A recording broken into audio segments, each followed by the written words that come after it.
It's time to repot your orchid, and one of the candidates for a potting media is sphagnum moss. So in this video, instead of presenting all the information, we're going to do a quick little quiz and see how much you already know, and then you can count your score at the end. Hi, I'm Amanda Matthews, and thank you for watching this video at Orchideria, where you learn how to cultivate orchids and craft terrariums. Question number 1, is sphagnum moss dead or alive?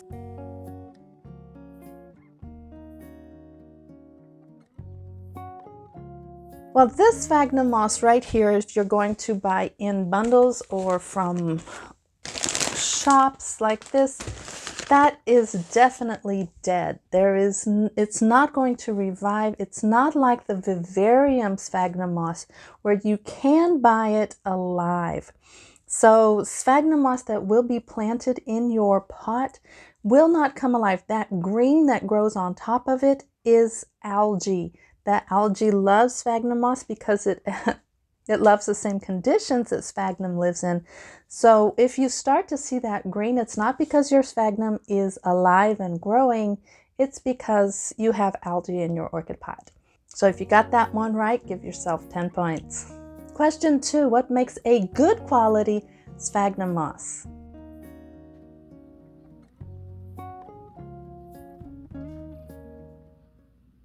Okay, you had several options, and the answer is one that has AAA or 5 stars or is from Chile or New Zealand. Those are the best kinds of sphagnum moss that you'll find.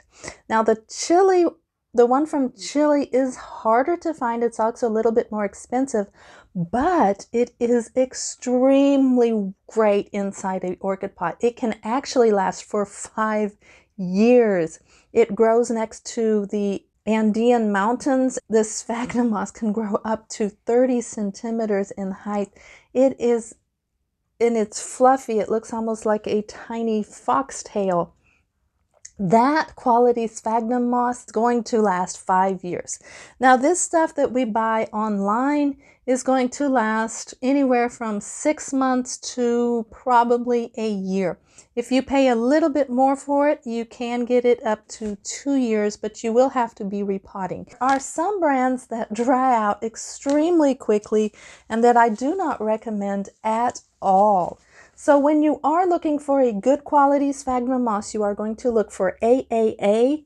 You're going to look for either New Zealand or from Chile, or you're going to look for a 5-star grade. Third question, true or false? I cannot use sphagnum moss as a pure medium, just by itself.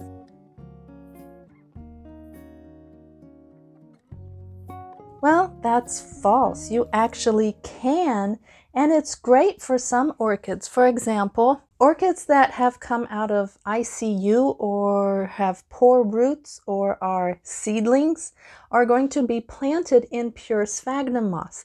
And this pot, of course, is very airy, so air is going to come in and out of it. It's going to be a great medium to absorb that water and quickly dry out.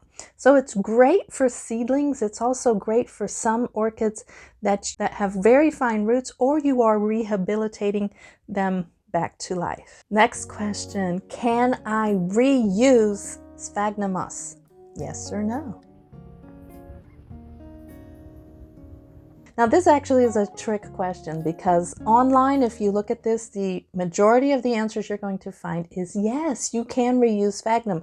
But look who's answering that question. Usually they are owners of vivariums that have reptiles and frogs and other little critters that use live sphagnum moss. So if they're going to revive their terrarium, yes, you can use that live sphagnum moss and replant it in another terrarium.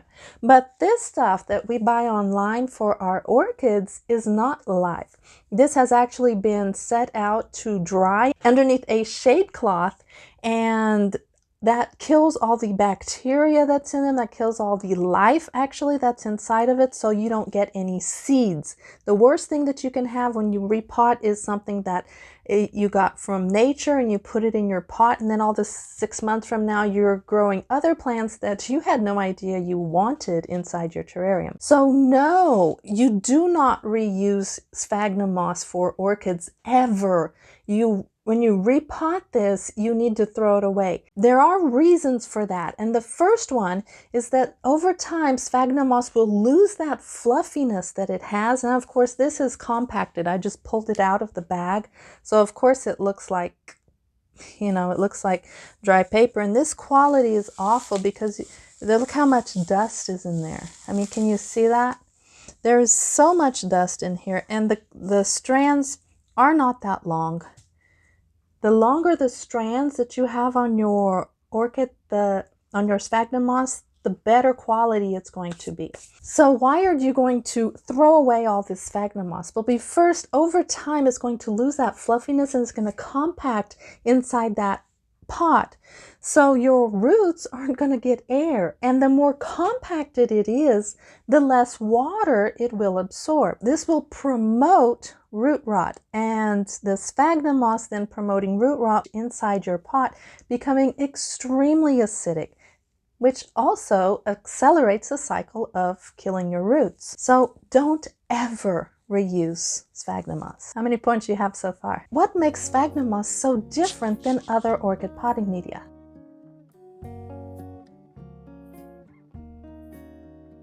Well, if you answered it's airy, you're right. But if you answered that it absorbs water, you're also right. But you're more right.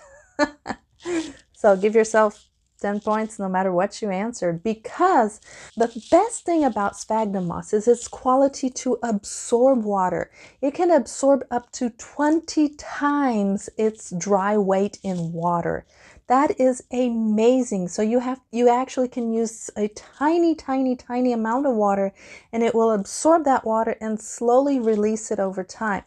Of course, if you give a crappy brand of sphagnum, like this one, I mean, what is this? This stuff dries out. This was not worth my money at all. I'm not here to shame brands, but actually do your research and get one that is a good quality, because the true sphagnum will absorb that water and pull it through all the way to the end of the strand. It will wick it up and it will keep it, it will absorb it and slowly release it. And it's so vascularized inside that strand of plant that all the ends of the sphagnum will become water saturated. So that just gives the orchid roots that extra humidity that they so much long for. Next question, sphagnum moss and peat moss are the same thing.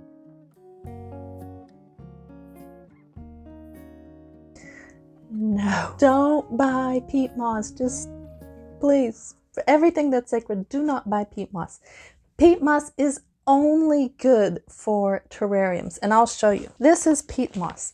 Now, even though it has sphagnum written on the top of it, this is made of sphagnum, but what they do is they go in the forest and they get the top layer of sphagnum, but they also get the top layer of leaf litter, of berries that have fallen on it, of anybody who walked by and was chewing gum and spit it out, and all that top layer is ground up into an extremely fine powder, and I'll show you.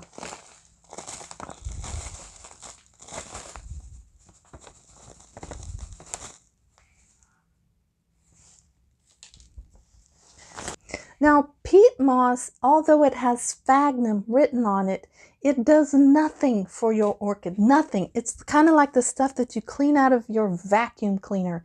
It's dust, it's powder, it's more to be used as an ingredient in a terrarium so your plants can climb, and it's a total nother category, even though it has sphagnum written on it.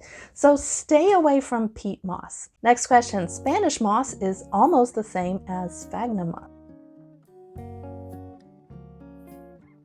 No, it's not. This is Spanish moss. Now, look at the difference. gosh. This is it's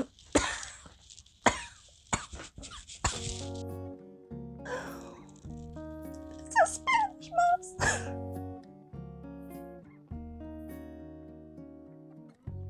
This is Spanish moss. And sphagnum moss is a lot hardier, is a lot more fluffy, has more components to it. Of course, I'm showing you a dry, compacted one. But Spanish moss does not absorb anything. It's made to put on top of floral designs. It's made to put sometimes in a Vanda basket just to keep the roots a little bit protected. It does not absorb water. It does not absorb anything, and it rots like crazy. So Spanish moss, also, you cannot substitute this for sphagnum moss. Make sure you get the sphagnum. Like in this keiki, this mini phalaenopsis with a keiki right here, the sphagnum moss, see, this is a plump strand of sphagnum moss. Look how it plumps up and is just so much more. Is my camera focusing? Focus, camera. So the sphagnum is so much more plump, and it's highly porous, so it's going to wick all that water up inside, and it's going to keep those roots humid without keeping them soggy all the time, because that is what you don't want. You can use sphagnum moss with other kinds of potting media. Like this orchid right here has sphagnum moss, charcoal, perlite, and I think that's it. And orchid barks too. So count your points and tell me how well you did on this quiz. If you're not interested in sphagnum moss, you can watch this video up here about using mulch and why you shouldn't. Or you can go back to a video with other kinds of potting media. Thank you so much for watching this video, and I hope to see you in the comments below.